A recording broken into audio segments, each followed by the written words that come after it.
জাতীয় vitamin A plus ক্যাম্পেইনের উদ্বোধন, শিশুদের অংশগ্রহণের আহ্বান জেলা প্রশাসকের। শেরপুর জাতীয় ভিটামিন এ প্লাস ক্যাম্পেইন 2026-এর শুভ উদ্বোধন অনুষ্ঠিত হয়েছে। রোববার সকালে শেরপুরের 250 শয্যা বিশিষ্ট জেলা সদর হাসপাতালে এ কর্মসূচির উদ্বোধন করা হয়।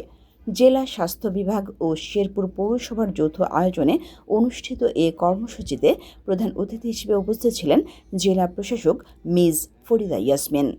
অনুষ্ঠানে বিশেষ অতিথি হিসেবে উপস্থিত ছিলেন পুলিশ সুপার AKM জহিরুল ইসলাম।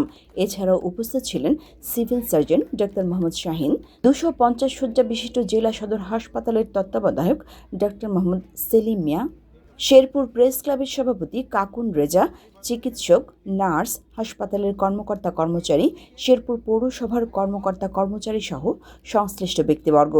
প্রধান অতিথির বক্তব্যে জেলা প্রশাসক মিস ফরিদা ইয়াসমিন জাতীয় ভিটামিন এ প্লাস ক্যাম্পেইনের সার্বিক সফলতা কামনা করেন। তিনি বলেন, শিশুদের সুস্বাস্থ্য নিশ্চিত করতে এ ধরনের কর্মসূচি অত্যন্ত গুরুত্বপূর্ণ। পাশাপাশি তিনি কর্মসূচির সফল বাস্তবায়নে শেরপুরবাসীকে স্বতঃস্ফূর্তভাবে অংশগ্রহণের আহ্বান জানান। অনুষ্ঠান শেষে আয়োজকদের পক্ষ থেকে সুন্দর ও সুশৃঙ্খল পরিবেশে কর্মসূচি বাস্তবায়নের প্রত্যয় ব্যক্ত করা হয়।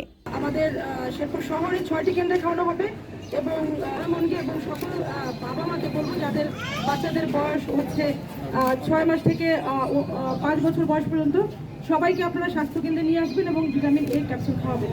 এটি বাচ্চার প্রাণ বাঁচাতে খুবই কার্যকরী একটা ভিটামিন, এটি খাওয়াতে হবে সবাইকে।